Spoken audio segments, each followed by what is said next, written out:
जय हिंद दोस्तों। पिछले क्लास में हम लोगों ने भारतीय संविधान के आर्टिकल को शुरू किया था, जिसमें हम लोगों ने 1 से लेकर के और आपका 78 आर्टिकल तक देखा था। आज के क्लास में हम लोग 78 से लेकर के 122 यानी कि 122 आर्टिकल के अंतर्गत जो बातें आती हैं उनको हम लोग कवर करेंगे। अगर हम इसकी बात करें तो इसमें मूल रूप से संसद के बारे में हमको जानकारी प्राप्त होती है। संसद, भारत का जो संसद होता है उसको हम लोग संसद या पार्लियामेंट के नाम से जानते हैं। इसकी चर्चा यहाँ पर होने वाली है।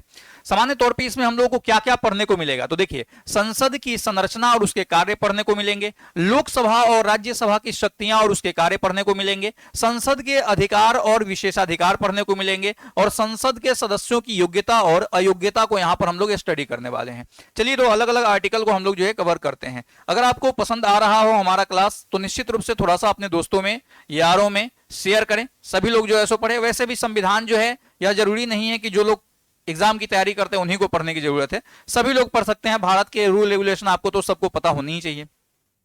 आपको आर्टिकल 79 ये क्या कहता है? ये कहता है संसद के सदस्यों की संख्या, यानी कि संसद के सदस्यों के अंदर, संसद के अंदर कितने सदस्य होंगे। तो सबसे पहले तो संसद समझिए। संसद का मतलब ध्यान रखिएगा 3 चीज होता है। कौन कौन? राष्ट्रपति, राष्ट्रपति प्लस लोकसभा प्लस राज्यसभा, इन तीनों को सम्मिलित रूप में हम लोग संसद कहते हैं। और आज के टाइम में आप देखते होंगे कि संसद में सदस्यों का जो निर्धारण है वह जनसंख्या के आधार पर किया गया था। प्रति 10 लाख की जनसंख्या पर एक व्यक्ति को सांसद बनाया गया था। लोकसभा के और राज्यसभा के जो सदस्य होते हैं उनको सांसद कहा जाता है, जबकि तीनों को सम्मिलित रूप में हम लोग संसद कहते हैं।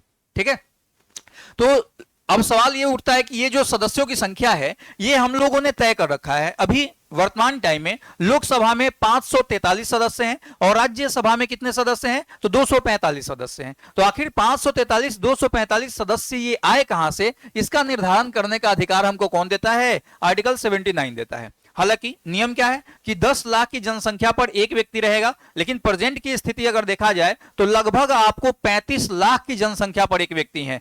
और इसी के कारण लोकसभा और राज्यसभा में सीटों की संख्या बढ़ाने की जरूरत है, क्योंकि जनसंख्या काफी बढ़ चुकी है। और आपने देखा भी होगा कि हाल फिलहाल में हमारा नया संसद भवन बना है, जिसमें सीटों की संख्या ज्यादा की गई है। सिंपल सी बात है कि जब जनसंख्या बढ़ेगा तो उसके आधार पर आपको सीटों को बढ़ाना पड़ेगा, और इसी के कारण अब सीटें बढ़ जाएंगी तो बैठने के लिए जगह चाहिए, और उसी जगह के लिए नया संसद भवन का निर्माण किया गया है।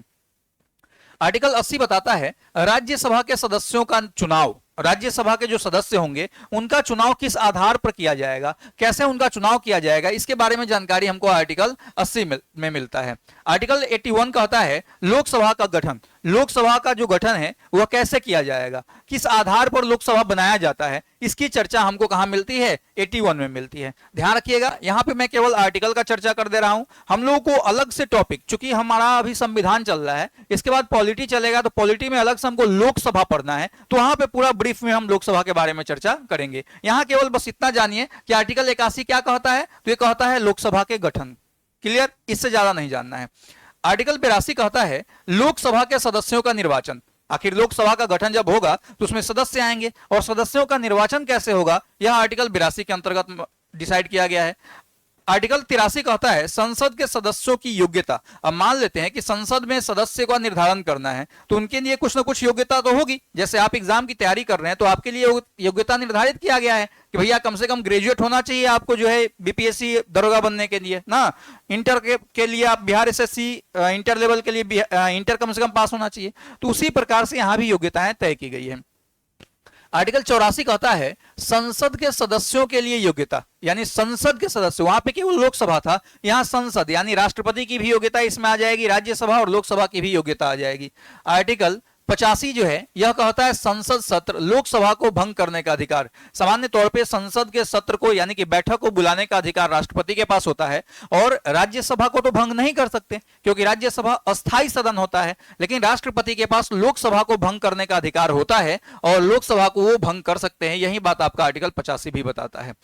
आर्टिकल 86 कहता है संसद को संबोधित करने और संदेश भेजने का राष्ट्रपति का अधिकार। कभी भी संसद का या लोकसभा का जब पहला बैठक होता है तो उस दौरान राष्ट्रपति जो है लोकसभा और राज्यसभा दोनों को एक साथ संबोधित करते हैं, और कोई भी अगर वो विचार उनके दिमाग में आता है, संदेश आता है, तो उस संदेश को उन सब के सामने रख सकते हैं, पेश कर सकते हैं कि भैया हम चाहते हैं कि इस तरह का जो है सो शासन सत्ता चलाया जाए, इन बातों पर फोकस किया जाए, वो अपनी बातों को रख सकते हैं। आर्टिकल 87 कहता है राष्ट्रपति की संसद के दोनों सदनों में अभिभाषण करने की स्वतंत्रता। यहां आपको संदेश और अभिभाषण दोनों लगभग एक जैसा लग रहा होगा, यही है। कभी भी राष्ट्रपति जब संसद का पहला सत्र शुरू होता है, पहला सत्र प्रत्येक साल, तो उस स्थिति में आपको जो है राष्ट्रपति दोनों सदनों में अपना अभिभाषण देते हैं। अभिभाषण माने भाषण देते हैं, अपना वक्तव्य जो है रखते हैं, वो अपने विचार रखते हैं।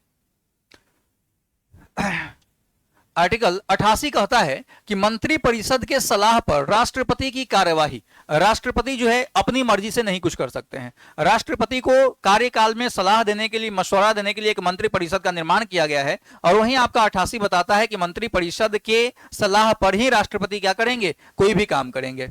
आर्टिकल 89 राज्यसभा के सभापति और उपसभापति, यानी जो राज्यसभा होगा उसमें अधिवेशन की अध्यक्षता कौन करेंगे, सभापति करेंगे। और सभापति की अनुपस्थिति में कौन करेंगे, उपसभापति करेंगे। तो सिंपल सी बात है कि अगर सभापति उपसभापति अधिवेशन की अध्यक्षता में पार्टिसिपेट करेंगे, अध्यक्षता करेंगे, तो उनकी नियुक्ति होनी चाहिए। तो उनका पद का कहां से आएगा, क्या इसका प्रावधान है संविधान में? बिल्कुल है। कहां है? तो अनुच्छेद 89 में इस बात का प्रावधान किया गया है कि राज्यसभा में सभापति और उपसभापति का निर्माण होगा या गठन होगा या नियुक्ति होगी। अगला है अनुच्छेद 90। यह कहता है राज्यसभा के सभापति और उपसभापति के निर्वाचन। अब सवाल यह उठता है कि राज्यसभा में जो सभापति बनेंगे या उपसभापति बनेंगे उनका निर्वाचन कैसे होगा? तो उपसभापति जो होते हैं उनका निर्वाचन तो राज्यसभा के अंदर से होता है, लेकिन जो राज्यसभा के सभापति होते हैं वो बेसिकली कौन होते हैं, वो उपराष्ट्रपति होते हैं। क्योंकि उपराष्ट्रपति के बीच एक कंडीशन है कि उपराष्ट्रपति राज्यसभा का पदेन सभापति होगा, यानी राज्यसभा के अधिवेशन की जब भी अध्यक्षता होगी तो उसका सभापतित्व करने का अधिकार किसके पास चला जाता है, वह चला जाता है उपराष्ट्रपति के पास। चलिए अगला आर्टिकल क्या कहता है?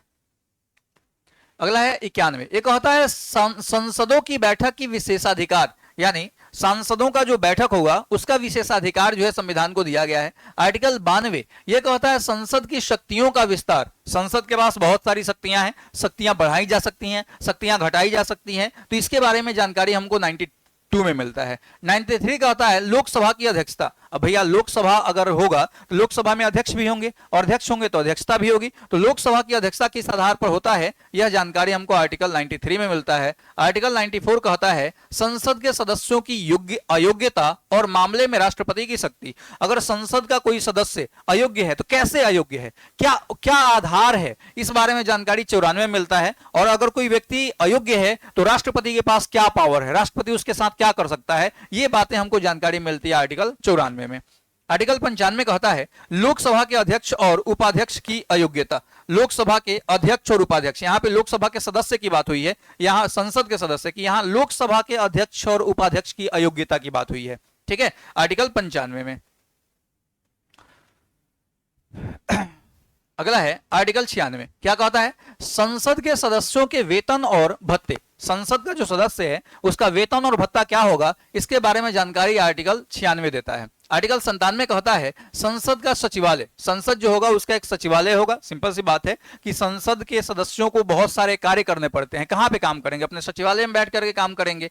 आर्टिकल 98 कहता है कि संसद के सचिवालय की व्यवस्था, संसद के सचिवालय की व्यवस्था जो है किस प्रकार से होगी, यह 98 बताता है। 99 कहता है कि संसद के सदस्यों को शपथ या प्रतिज्ञा का प्रारूप। संसद का सदस्य जो है जब भी अपने पद पर आसीन होते हैं तो उनको जो है शपथ लेना पड़ता है। तो शपथ के दौरान उनकी क्या प्रक्रियाएं हैं, किस प्रकार से शपथ लेंगे, कौन शपथ दिलवाएगा, शपथ के दौरान वो क्या बोलेंगे, इस बारे में जानकारी हमको आर्टिकल 99 देता है।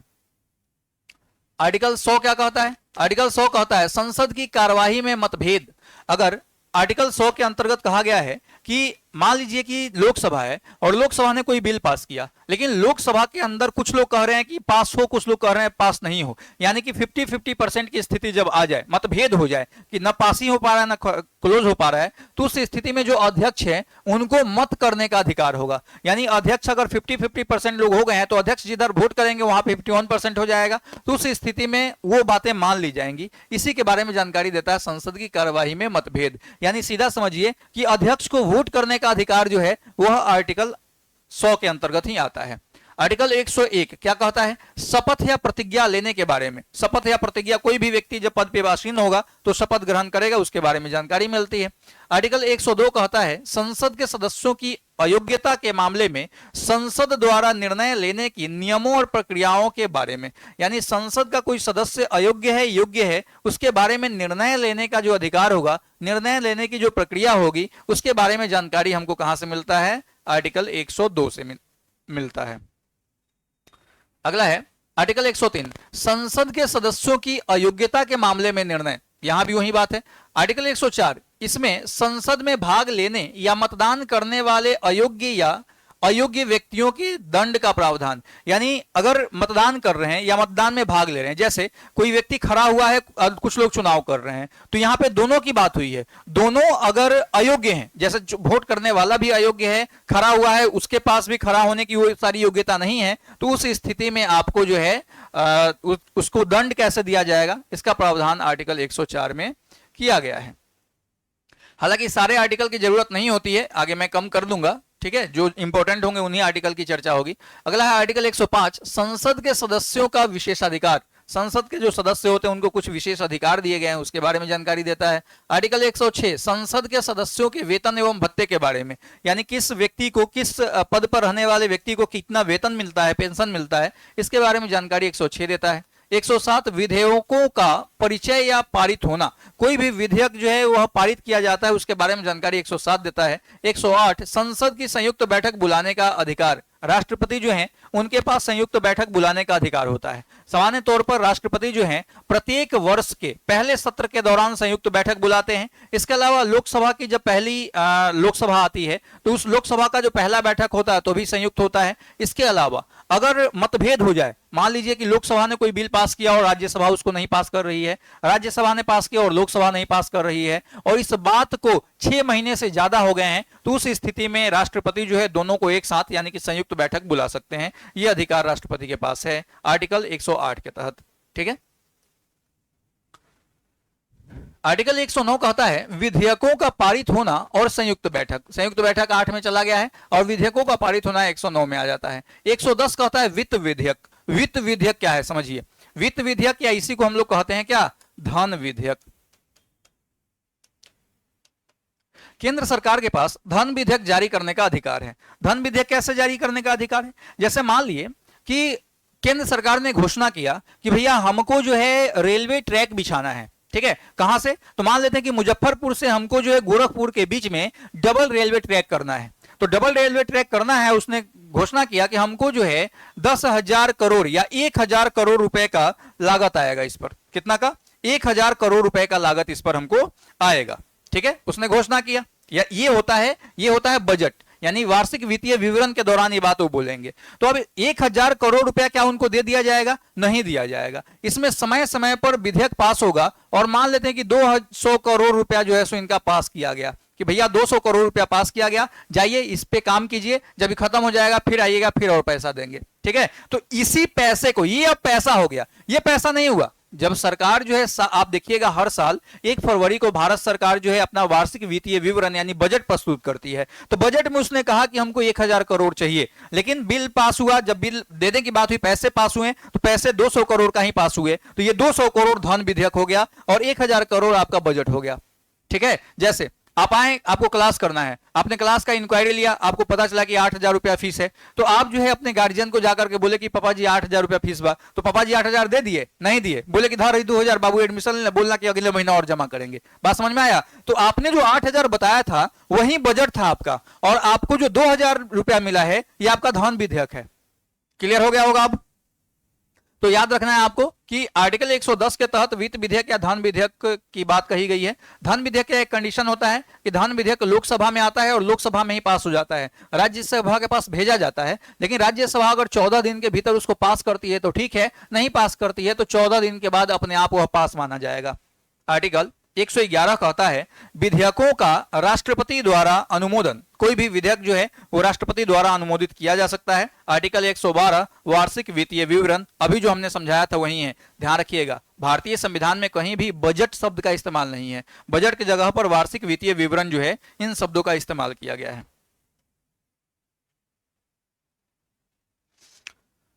आर्टिकल 113 कहता है अनुदानों की मांग।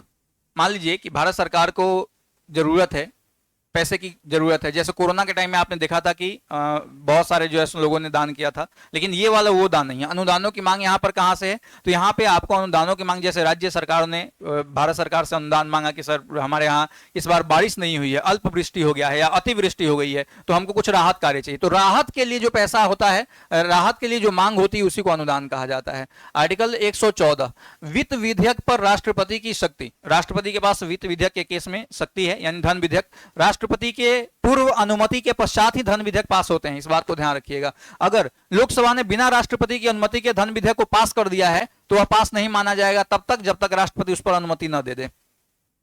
आर्टिकल 115 कहता है राज्यों के लिए वित्तीय कार्य। राज्यों के लिए वित्तीय कार्य के बारे में आर्टिकल 15 कहता है। 115 116 कहता है वित्त विधेयकों की प्रक्रिया। हमारे पास जो वित्त विधेयक है उसके बारे में जो प्रक्रियाएं हैं, कैसे वो पास होगा, क्या होगा, इन सब के बारे में जानकारी देता है।